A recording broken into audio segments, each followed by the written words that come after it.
What's the word, Harrisburg? My name is Matt Maisel, and we are in the middle of the holiday season. We've got Hanukkah coming up. We have Christmas coming up. Hanukkah and Christmas, it's one of those years that it overlaps around the same time, which is great for my family. We're interfaith, so we'll be celebrating Hanukkah and Christmas at the same time.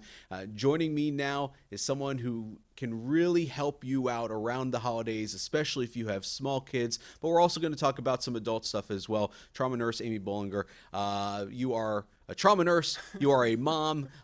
You fit the description perfectly for what we need to talk about right now. So thank you for joining us on What's the Word. You're welcome, Matt. It's my pleasure to be here. Yeah, and we've had these conversations before. This is, for you and I, this is an annual conversation. And we started these conversations when I only had one child. Now I've got two, so I had to go through the infant stage and the toddler stage. But when it comes to the holiday season, how difficult can it be for parents? We think about it all the time as just like the happiest season, and it is, but it also can be very stressful as well. I think it borders on chaos sometimes. I mean, when you think about everything that we go through in our daily lives as adults and parents, and now we've thrown the expectation of magical holiday season into it, right? And the holiday concerts and the holiday parties and the holiday this and the holiday that.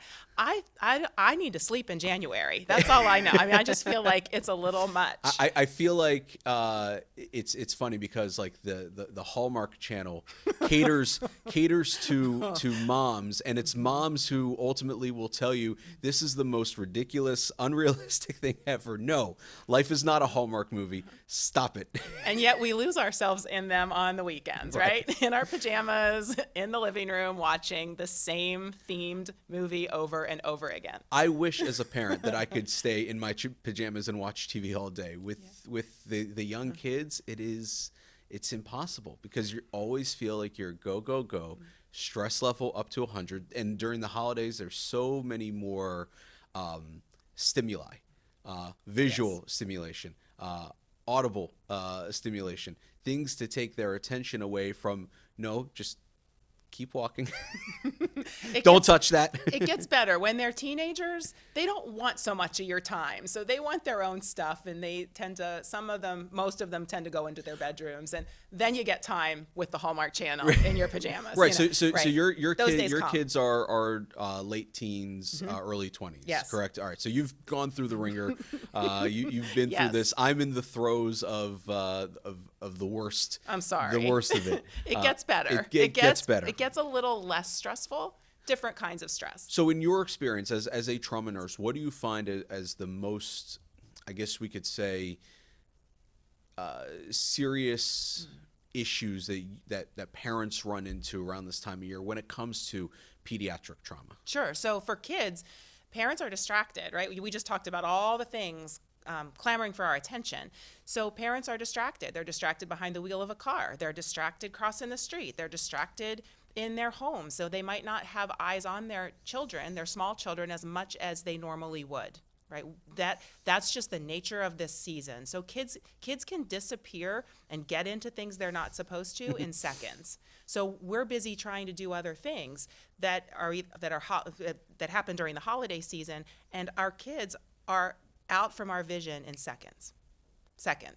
Climbing things, jumping on things, getting into things that could have potential dangers and risks. And I mean, nowadays more than any other time, it's hard to kind of keep up with everything because we have our own distractions. Right. We have our devices that are constantly in our hand. We're looking to see what's going on social media. Yeah. Someone's calling, someone's texting. Next thing you know, where's Joey? Right. Absolutely. Or, driving the car and the kids are in the back seat and your phone's pinging and it's so hard not to reach for it while you're driving down the road. But you have to not do that. Well, the kids are fighting in the back seat. While they're screaming at each other or throwing things at each other in the back seat, right? They want to play with the younger one wants to play with the toy that the older one got, and the older one wants to play with the toy that the younger one got, but they won't share with each other. So... And now the car is driving and you're going 65 on a highway. Correct. And that's a recipe. I mean, truly, that's a recipe for some really potentially tragic circumstances. And that's where it can all go sideways very quickly. When it comes to toys itself, I mean, Sure. right now, someone's watching this and maybe they found this while they're in the parking lot of Target, or maybe they Sure. know that, they're watching this, and this weekend they're going up to the shopping mall to do some shopping. What should parents be on the lookout for, as whether it be toys to buy, toys not to buy, what types of toys are good to avoid, what types of toys are safe? Sure. So I would say read the labels on the toy. The labels are on the toy for a reason. I remember when my kids were little, I thought, oh, my kids can handle something. He's 3. It says for 5 and above.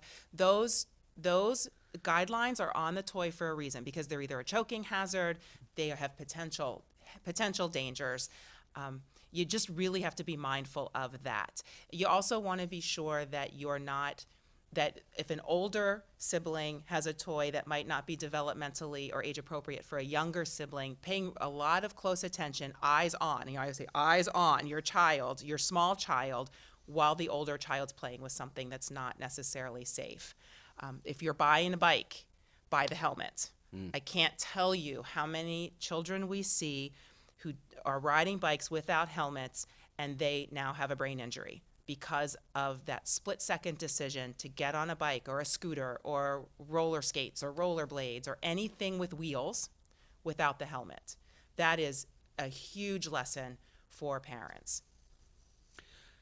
I mean, it's terrifying, and you also bring up a good point. It's not just the bike, Right. It's the scooter or a hoverboard. Hoverboards are yes. no, I mean Hoverboards. they're very popular in the last few years, but making sure that you buy the corresponding item that may not be sold with that. Do your research ahead of time, Right. basically. Right. There are many lists that you can go out onto to look for recalled toys. There are toys that have dangers that when they put them out, they don't realize it could have a choking hazard, or there's a piece or part that falls off and somebody could get hurt from that. So taking a look at that.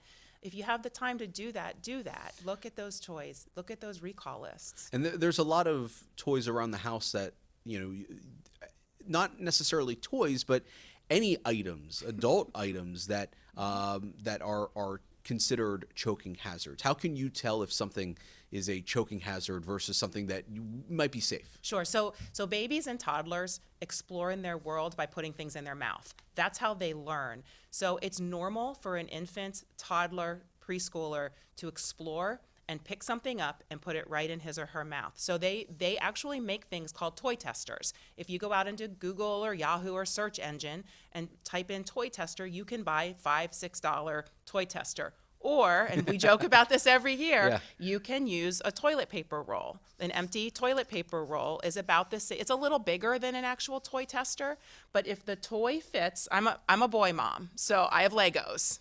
Any parent who's ever stepped on Legos in their bare feet can relate. Yep.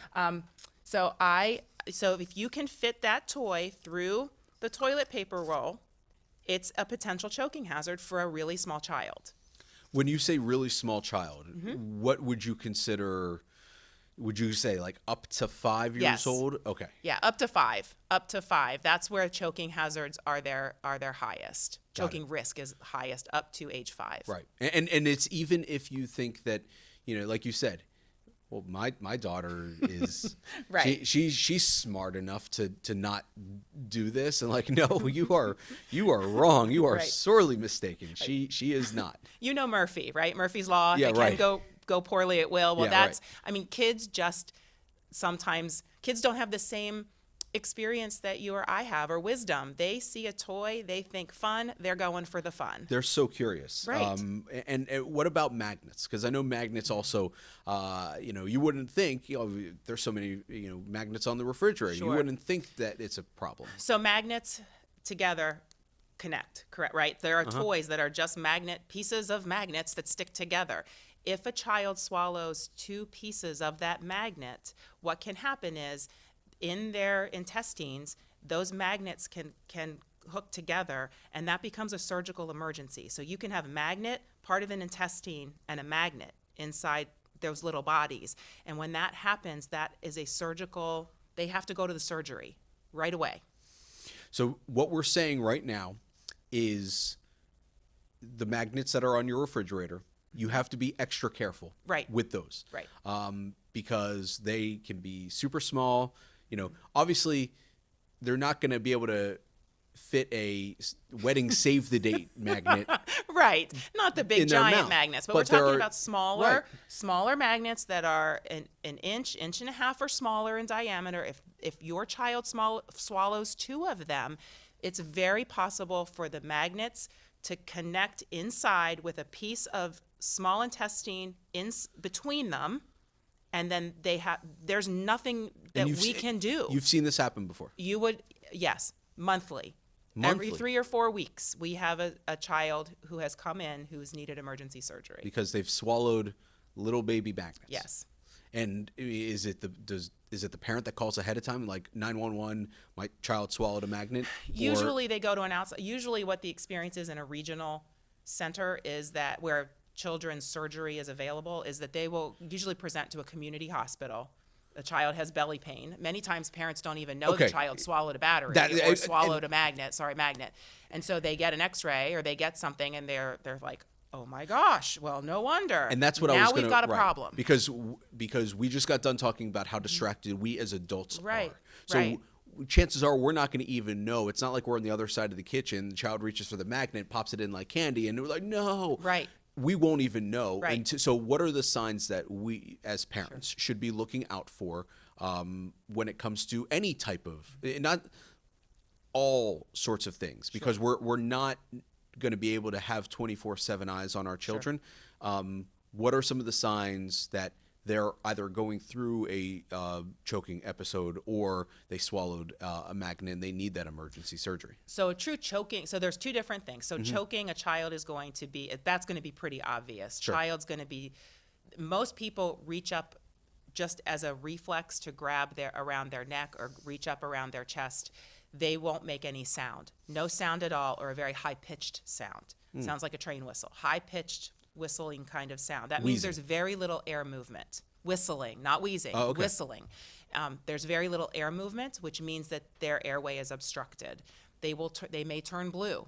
I mean, you've got a real emergency and you need to do something. You need to do the Heimlich maneuver with them to try to dislodge whatever it is that they're choking on. Swallowing a magnet, swallowing something that has gotten stuck inside their digestive tract is a different animal. You'll see if they're old enough, they'll tell you their belly hurts, vomiting. They may have a fever as it progresses. They may have bloating in their stomach. They will be crankier than normal, right? They'll be agitated, cranky, tearful. I always tell parents, you know your child better than anybody on this earth. If your child's not acting right and you have that listen to your gut feeling. Don't talk yourself out of your gut. Listen to your gut. Listen to your gut. Listen to their gut. And listen to their gut. Right, exactly. And I guess the last thing with kids Sure. is, I mean, we're talking about all these toys, and I think every parent, it's just a natural reaction to want to say, man, I just want to throw all these toys away. Like, why do we need all of these Right. toys? Right. Funny you should ask that, because we have something for you. It's called the Purge. The Great Annual Toy Toy Purge. The Great Annual Toy Purge. So you and I have joked about this every year that we talk about these things. So when I was married, my ex-husband and I would put our kids to bed one night before Christmas, and we would go down to the toy room, and it was obscene how just destroyed and disheveled that room was. But we would go downstairs with trash bags when the kids were asleep, because we didn't want the argument that I love this toy, even though Joshua hadn't seen the toy for 6 months, played with it for 6 months, touched it for 6 months. If I was going to put it in a trash bag, that was going to be his favorite toy in that moment, and don't throw it away, right? Kind of bordering on hoarding. So we put them to bed. We went downstairs with trash bags, and we started throwing away things. And it wasn't just throwing away things willy-nilly. It was toys where there were broken parts and pieces. The battery, the plastic that covered the battery was missing. That's going. I don't want my kids licking a battery. And I'm telling you, kids do those kinds of things, right? Not just boys. I mean, girls do, that's universal for kids. So throwing away broken toys, broken parts and pieces, If the game box couldn't be taped around the sides to be repaired, we might have thrown that away, because then those loose parts and pieces were everywhere. So I'll tell you kind of because my wife and I Sure. did like a spin on that this year. Yeah. We did a toy purge back in, I think it was October. Sure. And my wife made the mistake of, my wife is right 99 times out of 100.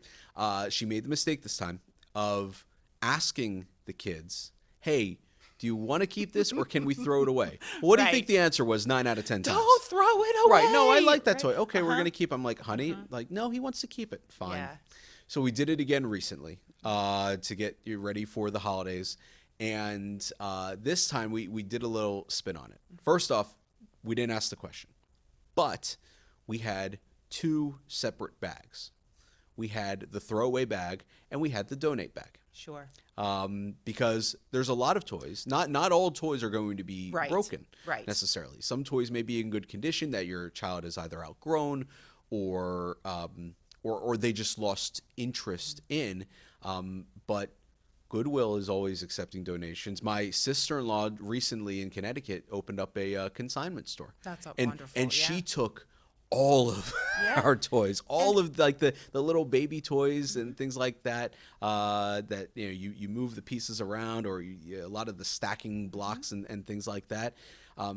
It didn't seem right to go in the trash, but someone else could use that. And how wonderful to teach our children another life lesson of taking care of our fellow human, right? There are families who don't have what we have, and we want to think about families who might be having a hard time this season. So let's donate our toys and taking our children with us to do those things, so they're learning that life lesson. Yeah. We're all our brother's keeper, right? and- So how do we care for each other? How do we teach our children how to care for others and show them empathy and demonstrate compassion than by taking them with us to donate? And I'll say this for anyone who is watching this: if there is a Goodwill is probably the most popular one, but there's other stores out there that taking, whether it's a consignment store or things like that.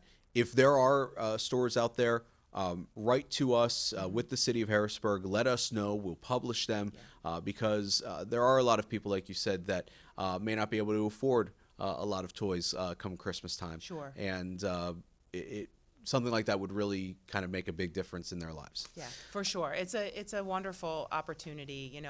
People are going through it right now. There are many families who are struggling, and to be able to help them would be a wonderful thing. So it's not just kids No. that go through, trauma, I guess you could say. Right. Plenty of adults in the wintertime Yes. as well. Maybe not necessarily around the holidays, specifically as it relates to toys and kids, but we're going to get that snowfall pretty soon. And there's, I know a lot of things that you talk about all the time in terms of areas where maybe hubris sets in for adults, stubbornness, pride, whatever you want to call it. And they let things get out of hand. We are a prideful lot as Yeah. adults, humans, aren't we? One of the things we talk about a lot of the time. So I do want to say for the holidays, there are going to be parties. There are going to be opportunities for people to reconnect again this time of year, especially, and I'm not even going to say the word that is such a buzzword after 2020, the P word, the pandemic, that I said it, but we're coming off that time. And We wanna there get will be- together. We want to get together. We want to spend time together. There's going to be alcohol at parties. So if, as adults, we have to be thoughtful before we go. Who's our designated driver? Who is going to be there to help us get home? Are we going to call a rideshare service? Are we going to call a cab? Are we going to spend the night? We see so much impaired driving in trauma. It's mind-boggling. People go in without a plan.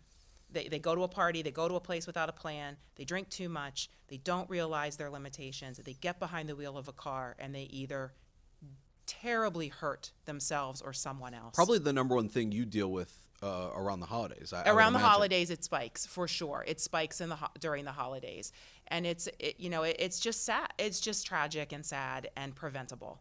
It's 100% preventable. You just have to think before you go.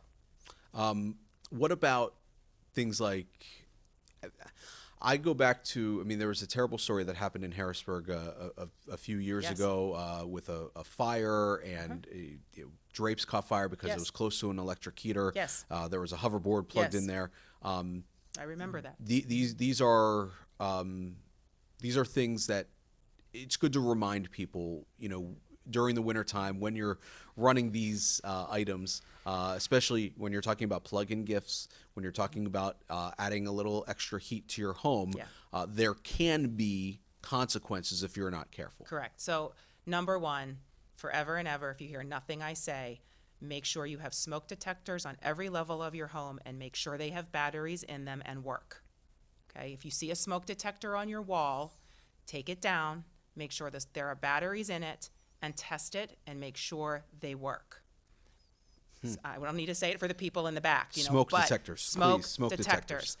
And we see tragedy where people say, I had a smoke detector, I didn't know the batteries were dead. Or I had a smoke detector and there were no batteries in it. Check your smoke detectors, make sure they work. If you're using a space heater, you're using something that plugs in, something that's going to emanate heat, make sure there is a 6-foot radius around it where there are things that cannot catch fire if they overheat. Curtains, fabric on furniture, anything flammable like that. 6 feet, 6 feet. Don't go to bed with it plugged in. You're sleeping. You may think you'll know, you won't know if something bad happens until you're really in a crisis or an emergency situation. Going to sleep with the fireplace going. Like, that's a recipe for disaster. Carbon monoxide detectors. If you have a gas furnace, gas fireplace, be thinking about a carbon monoxide detector. Get one. Put it in your house. Candles. People light candles and walk away from them. People light candles and walk away from them, and their dog's tail, their dog's running around the house, and the tail flips the candle, knocks it on its side, and something catches on fire. People will use their stoves to heat their homes this year. Oh, yeah. That's one we talk about every year. So using your stove to heat your home, some people have to do that. They can't afford the fuel oil this year. I understand that, but then make sure you're not doing that while you sleep. Make sure that you are nearby. Keep your kids away from it. Keep your kids away from space heaters. There's just that added level of vigilance that has to happen to keep people safe. One thing we see a lot of, maybe not necessarily, I guess you see it in the city of Harrisburg, but outside of Harrisburg where it gets a little more rural, you see a lot of snowmobiles. You see, and not just adults, but teens as well. Obviously goes without saying, wear a helmet. What else do people need to know? It does go with saying, because so many people don't. True. So we see so many unhelmeted operators of snowmobiles and ATVs in the wintertime.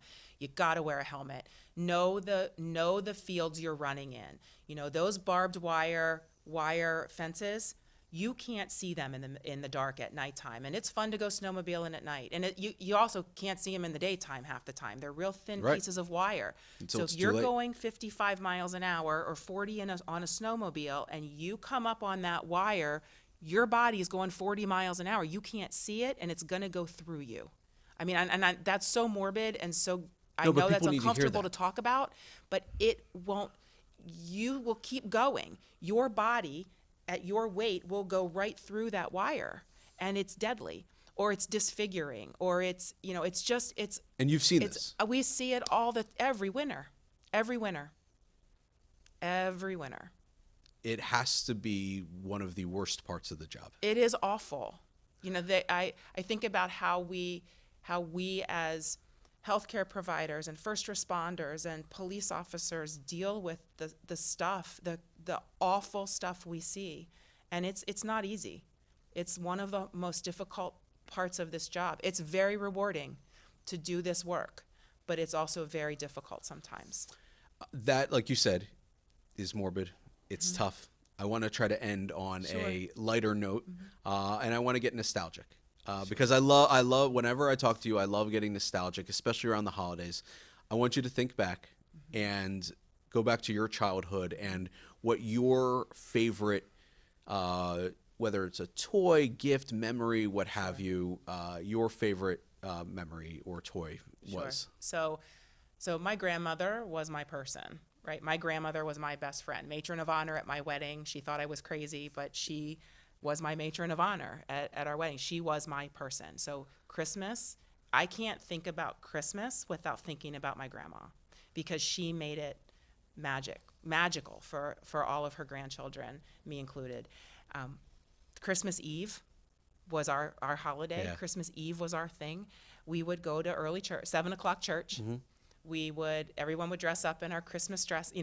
Christmas dresses. I was the only girl for many years in my family. So it was 2 sons, my dad and my uncle and their wives, my mom and my aunt, and then 3 boy cousins, my brother and me, for many years. So Christmas dresses, dressed up, go to church. And then when church was over, we went to grandma's. And she would have a spread of food. She must have cooked for 6 weeks. Spread of food across the dining room table. You couldn't see it. We would go, we would play with our cousins. We would spend time with family, open a ridiculous amount of gifts. They had so little, but they poured everything they had into our family, into their family. And we'd stay up super late. We'd eat tons of cookies and junk, and we'd load everything into the cars at midnight, midnight, 1 a.m.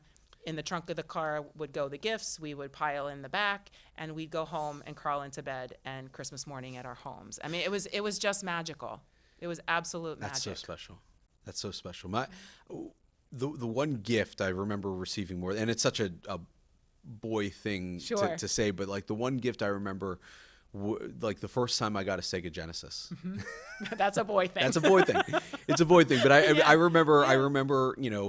opening up that Sega Genesis, playing Sonic the Hedgehog endlessly on the Sega. I remember the one time, because when you light you light Hanukkah candles, Yes. and you light them 8 times a year. So over the course of how many years? That's a lot of candles. So, Sure. But the one night that stands out more than any was we were on our way. We had a family trip planned to St. Martin in the Caribbean, and it was my grandfather's 70th birthday at the time. So we were going there, but we were supposed to get to St. Martin that night. There was a massive snowstorm in Philadelphia. Overbooked the flight. Flight left late. Missed our connecting flight in San Juan, Puerto Rico. End up having to, and my dad is not there because he had to work Christmas Eve. Oh my so gosh. it's just my mom with her 10-year-old son, her 7-year-old daughter who has terrible anxiety, and a 4-year-old. She's a saint. and we Oh my goodness. we lit the candles in this hotel room in San Juan, and it was I don't know if it was the second or the third night or what have you, but we lit the Hanukkah candles there, and that is one of those core memories that Sure. kind of stands out to you. Now, as I've gotten older, and my wife is not Jewish, and we celebrate Christmas with her family every single year, I get to see that side of everything, and we have, and it is truly one of my favorite nights, because you get to see how excited your kids are Yes. for Christmas. It's so and much fun. I love it. I Yeah. love being able to raise them in this interfaith environment where they can sell it. And I'm really looking forward to this year, because Hanukkah runs from December 18th through the 26th. Oh, that's awesome. And Christmas obviously being the 25th, so it's one of those rare years where the Hebrew calendar overlaps with the, I guess you could call it the Aramaic calendar. We'll just call it the regular calendar. And you have, it's like festive overload, Yeah. which is wonderful.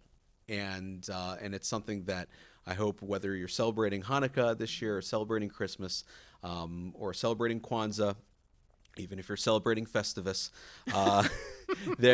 you have a wonderful holiday season, Yes. and safe holiday season as well.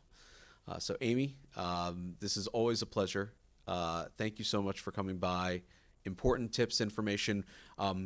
Is there any place that you want to plug that people can go online that has good tips, information, in case they want to learn more about kind of the do's and don'ts Sure. of holiday safety? Sure. The American Trauma Society for Pennsylvania, Safe Kids, if you're looking for children, for child safety, those are some really good websites to look at to get some really good information.